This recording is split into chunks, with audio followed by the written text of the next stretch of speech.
No. Right, we'll stick to the last question. What does acknowledgement 0 mean? Can you repeat your answer? That every previous received frame was correct. Every frame before 0 has been received correctly. It's acknowledgement of every frame before number 0. And just before we go to the next meaning of acknowledgement 0, what's everything before frame 0? What's the frame number before frame number 0? Doesn't depend on the window size, depends on the modulo used, right? So it could be what? 7, for example. Or 127. So it depends on the modulo. Right.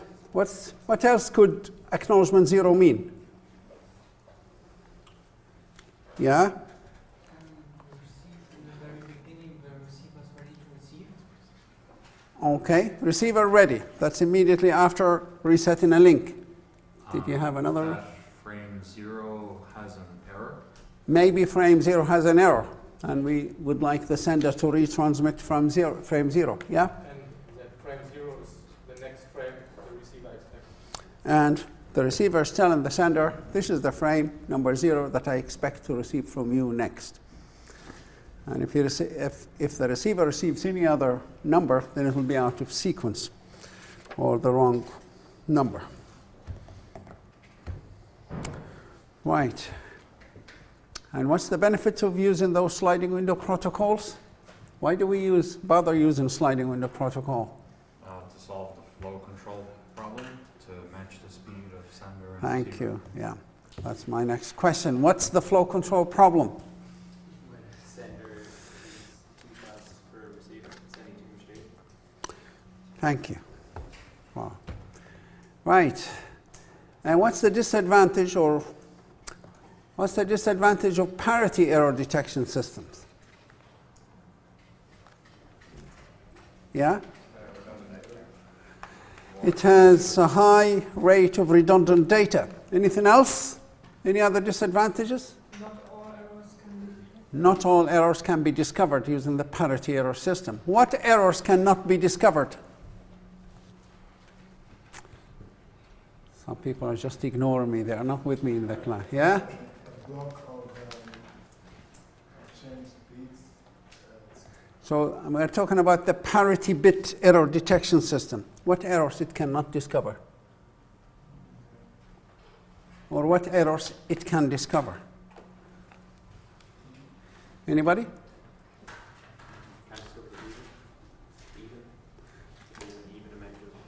If there are errors which involve an even number of bits, why? It will discover them?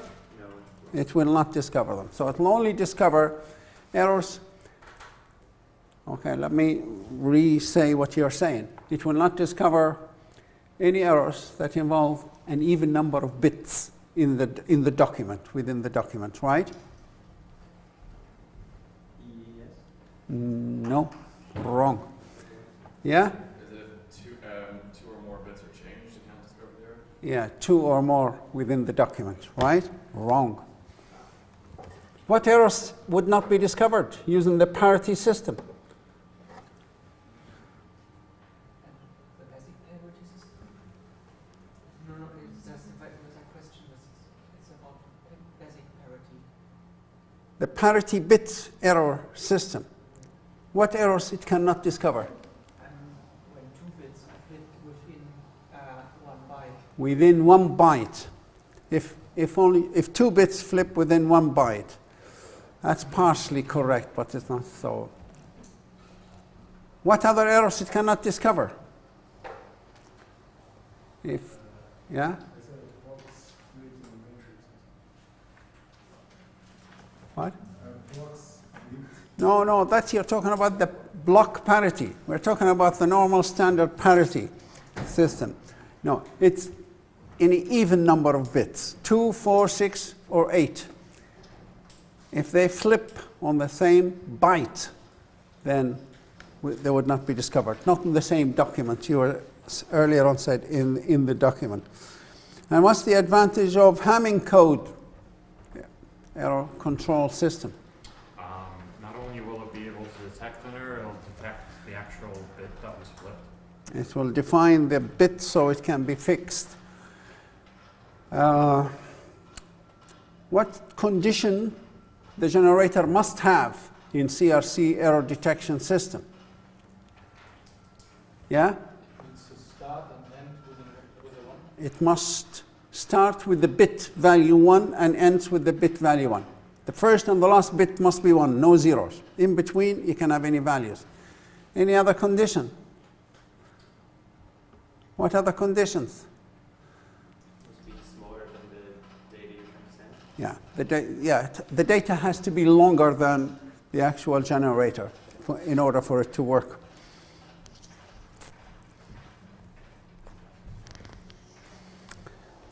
What else did we talk about? What errors CRC can discover or cannot discover? Yeah, anybody? What errors can CRC error detection system can discover? 99.9%, majority. Of errors. Wrong answer.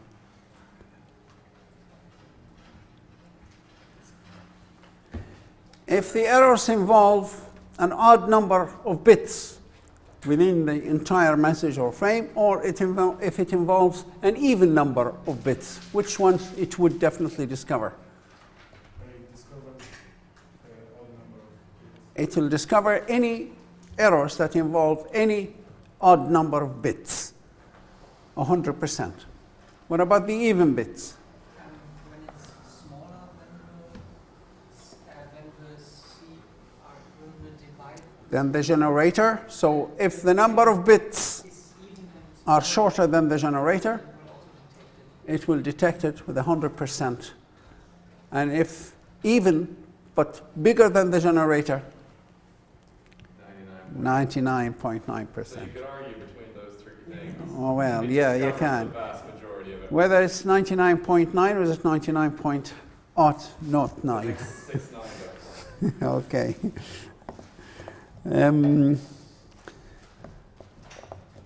Now, which one is better?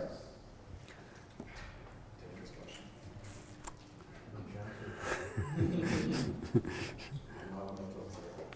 Okay, what else did we talk about? Topologies. Oh, devices.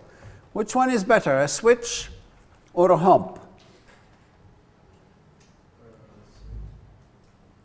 A switch is better, right? No. Which one is better? Depends on the application.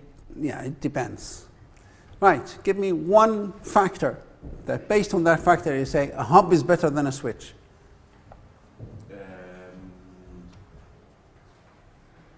When would you go for a hub? When would you recommend a hub to a company? Say, guys, use a hub, don't use a switch.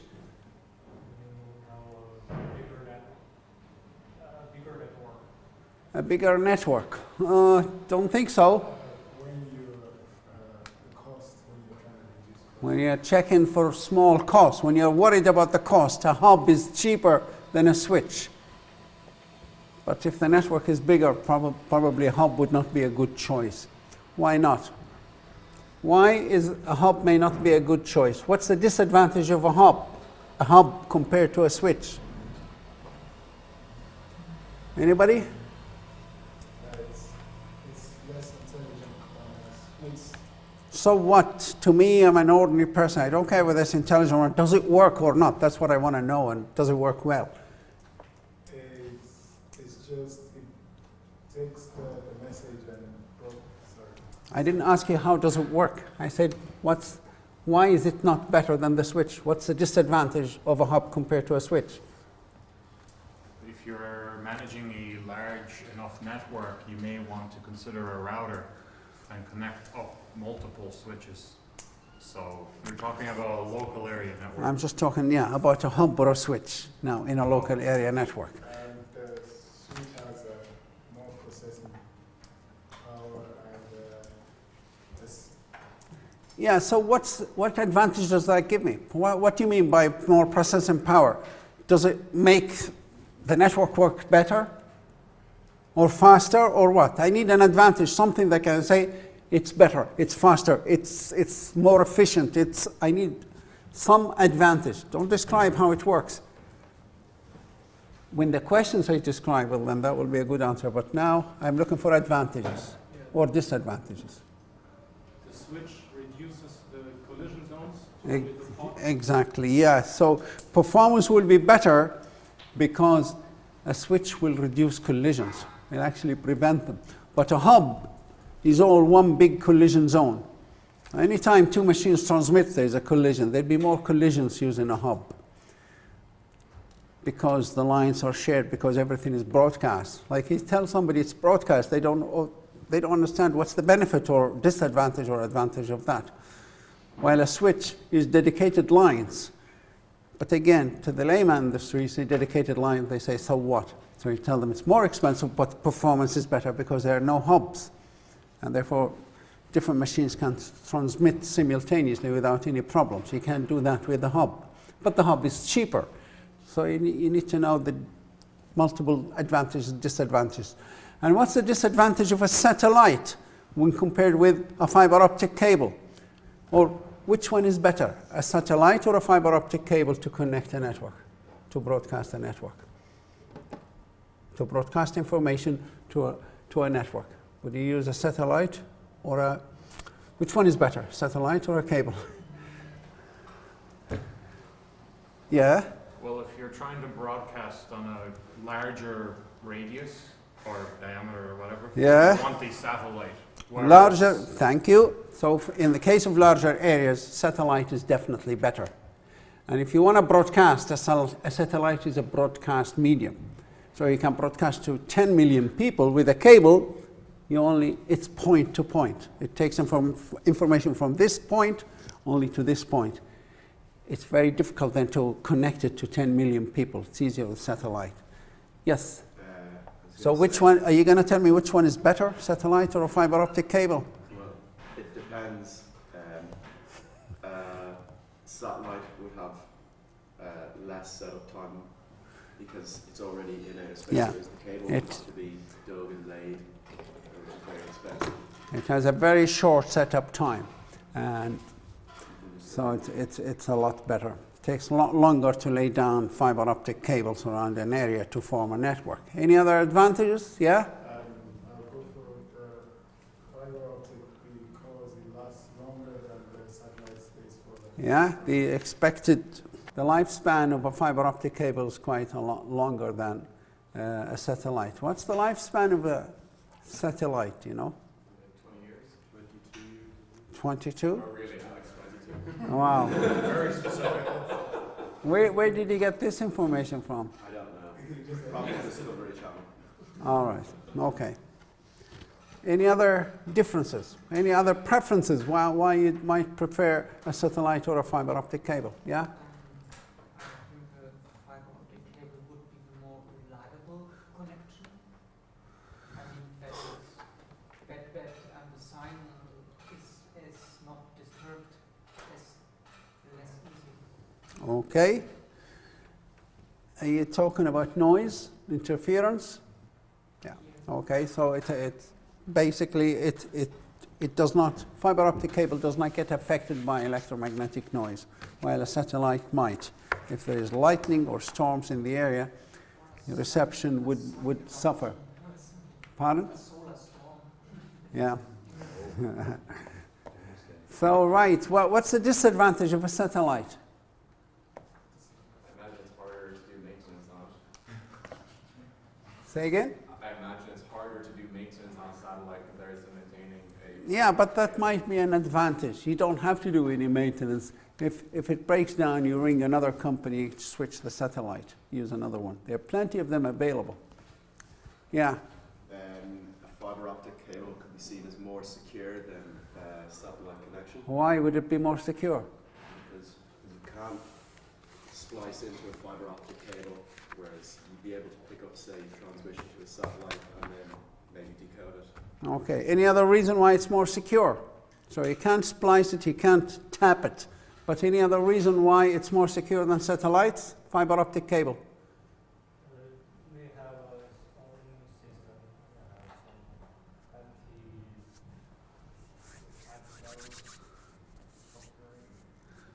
Why is fiber optic cable more secure than a satellite? Why is fiber optic cable more secure than twisted pair cable?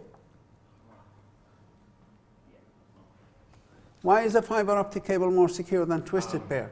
We're talking about trying to catch signals using light, and if you disturb them in any way, there will be no transmission in the first place. So it's difficult to tap, or right, he said that. I want another reason. The satellite, let's say, would broadcast at a radius. So Yeah. because of that broadcast, you can listen in. Whereas My last question was fiber optic cable compared to twisted pair. Why is this more secure than the twisted pair? the electromagnetic noise from the twisted pair cable, you could listen in on that. Whereas light, you So can't. the twisted pair radiates information as a signal, or the current flowing through it, while with fiber optic it does not radiate electromagnetic signal, and therefore you can't pick the information off it. Not wirelessly or even with wire, you can't tap it.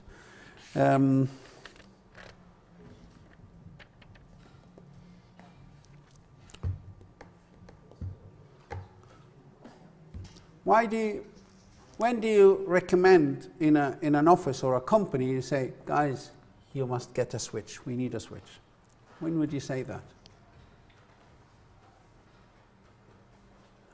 If you want to create some sub-networks. If you want to set up a local area network, connect few devices together, a switch would be a good example, yeah? If you have sub, like, the department for finance and another one for You're sales. probably talking about a bridge, maybe. Oh, okay. Okay, so that's when that was my next question. What I want to ask you, when do you say, guys, we need a bridge for this network? Any idea? Forget about the department. Just give me the reason. Don't give me examples. There's two departments that don't generally talk to each other but still need to be on the same network. You could put a bridge in between them so there would be no collisions. So there'd be no collisions. What else? Why would you use a bridge in a network? Why would you say, guys, stick a bridge here, we'll improve something or we'll provide something? What does it provide or improve? I think it's good to amplify the That's not the main reason why you might get it. That's to extend the length of the network. That would be an expensive way of doing it. Filter traffic between two sides. Yeah, So you want to keep one side to one side. yeah. And what would that improve? Thank you. One is the collision zone, so you keep it to one side. I know, but what to ordinary people who don't know much about network, you say, guys, if you put a bridge here, we'll have a better what? Or they'll say, you tell them we have better collisions or less collisions. They say, so what? Okay, that's fine. Okay. Less traffic. Yeah. Quality of service. Audio service. We'll have better performance overall, because if you have to wait for everybody, if you have 200 people in the network and every time you want to talk you have to wait for the other 199, if we split the network you don't have to wait only on half of them. Right? So there'll be less delays, there'll be better performance, and there'll be less collisions. If you have a lot of delays, a lot of slow, poor service, and a lot of collisions, a bridge might help. Maybe a couple of bridges, maybe. So, right. And when would you say we need a repeater? If you need to transmit long distances. Okay. And it solves some problem. What does the repeater solve? What problem does it solve? Yeah? Attenuation. The problem of attenuation. You know what attenuation is? Yeah, perfect. Okay, what am I talking about? I didn't even need to ask these questions. But, okay.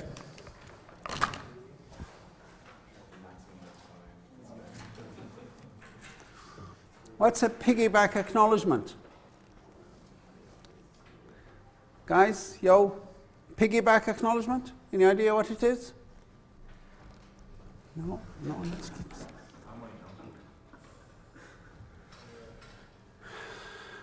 Yeah.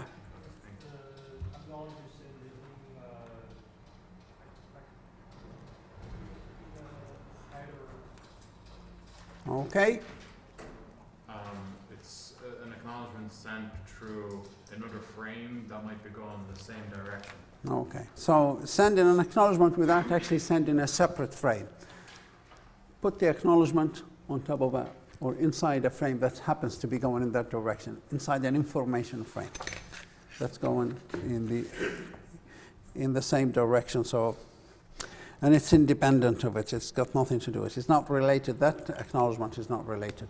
But every HDLC frame has in its header actually two numbers, space for two numbers. One for the sequence number of that frame it's carrying, but another number has got nothing to do with this frame. And that's the one we can use it for piggyback acknowledgement. When does one machine involved in data link communication decides, I'm going to reset the link, I'm not happy with this link?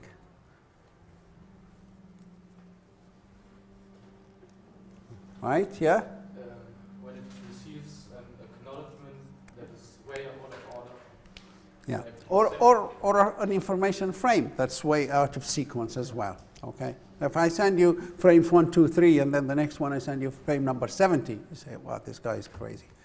I'm waiting for number 4. Well, anyway, okay, so if we receive acknowledgement that's way out of the expected range, a certain range, and what happens when we do a link reset?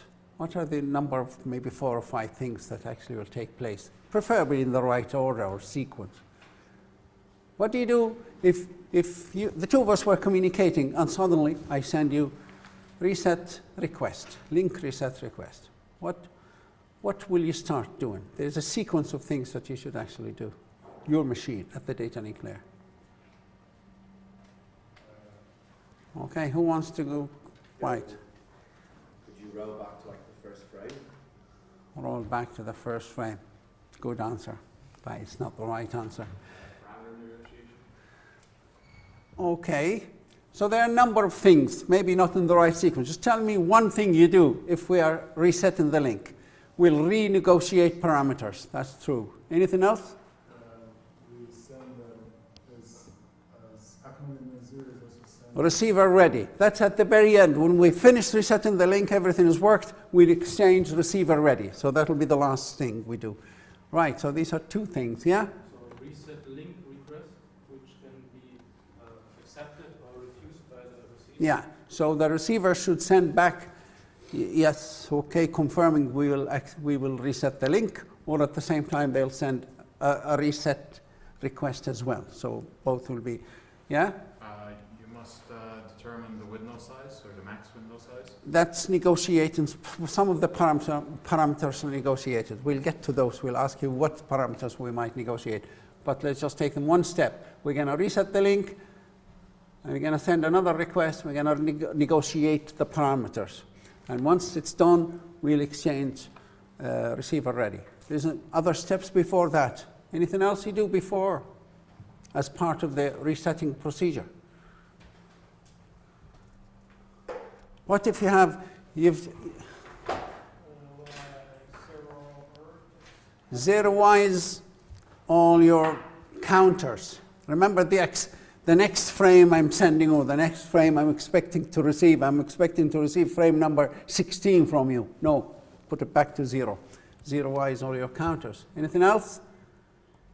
If I've sent you 7 frames, or 10, or 100, I have copies of them in my memory. What do I do with those? Clear them all. Clear memory, clear all copies, reset all timers, put back everything, all counters back to 0, and notify our user, the higher user. Say, guys, the link is gone. So at least they know we got disconnected and then reconnected again. So don't forget these, and kind of put them in the right sequence. Now, if we negotiate, just want examples of what things can we negotiate when two machines reset a link together and they want to communicate. Usually they negotiate values, and if they disagree, if they cannot agree on values to negotiate, the network will have a set of default values. Say if you two cannot agree, you must use this value. So a pre-default value that when a machine is allowed, remember, anytime you write communication code and you say, I'm going to put it on my machine, I'm going to join the network, it'll be tested. The network will take it from you, or some tester will test it and make sure it works. And one of the things they test is this, negotiating. And if we disagree, then your system should revert to the default values. So what are just example of the variables or parameters that would be negotiated? Name one. The window size? The window size. Okay, just along the window size. What's the window size? The amount of frames you can send. Wrong answer. What's a window size?